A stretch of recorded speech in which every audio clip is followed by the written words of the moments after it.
iPads and other devices are called tablets because they belong on tables. They are tested 20 centimeters away from that big guy that I showed you before.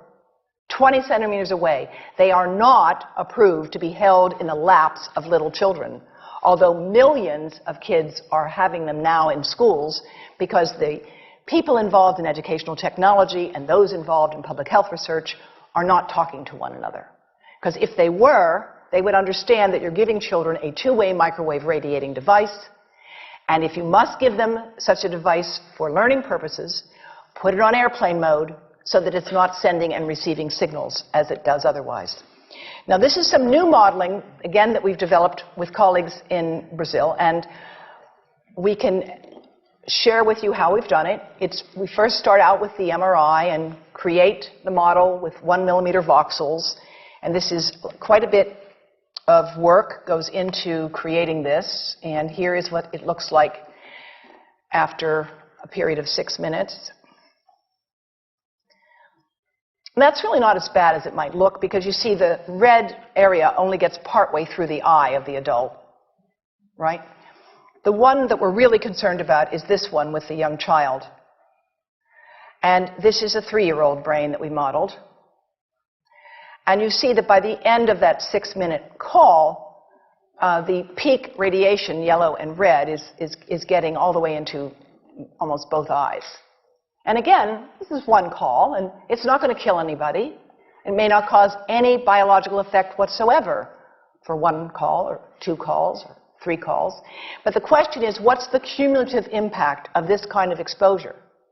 How do we evaluate it? And I want to show you an example of some of the work that we are doing now that I'm releasing here for the first time. And this is a modeled microwave radiation dose of a 6-year-old with greater levels to the frontal and temporal lobes, eyes and cheek. And watch this here. Now, yellow, white, and red are the hottest, all right? And if you look carefully, you will see it's going into the eye, the nose. Do it again, just so you'll get to see it. And partly into the brainstem. Now, that's just showing you that there's going to be some exposure into that area of a young head. It doesn't tell you that there's any biological effect, right? Now, the next slide is going to show you something that might be of interest to students and faculty here. And that has to do with exposure to the reproductive organs. We call them the gonads. I think you say the testicles. And bone marrow. And look here at the radiation as it gets into the groin area.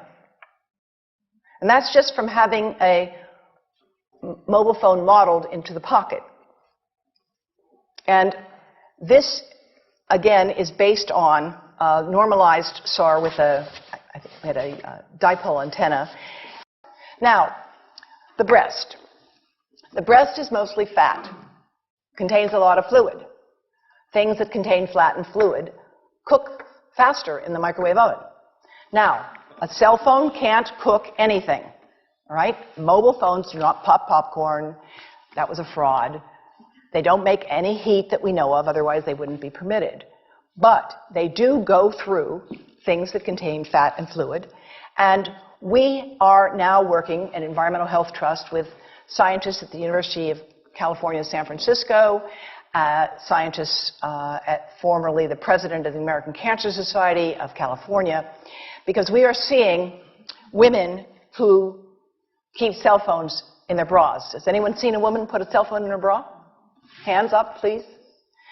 Please tell them you've heard now why they shouldn't do that. And here I want to show you our first case report from 2009, and we now have many more. This was a Chinese-American woman who used her cell phone 4 hours a day in her bra for 10 years while she was driving. Now, and you drive with a phone on your body. The phone is smart. It's going to go from one tower to another, and it's going to say, here I am, where are you, here I am. And it's going to be going to max power each time it moves from one cell tower to another.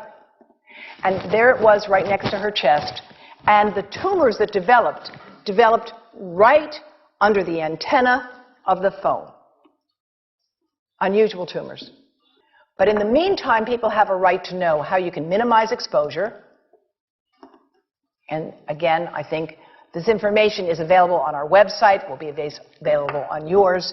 Remember, if you have to give a phone to a child, put it on airplane mode. And think about this.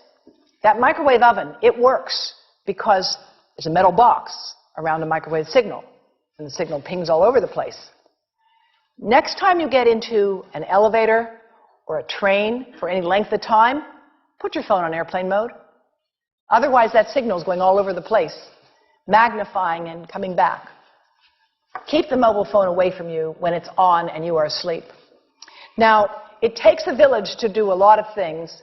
These are some of the people whose materials I've used today with their permission, and I can't read this list to you, but I want you to know that I feel really honored to be working with some of the most talented people in the world on this issue. And they have given me permission to share these materials with you.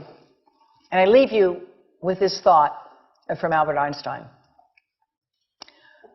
The world is not dangerous because of those who do harm, but because of those who look at it without doing anything. So, thank you.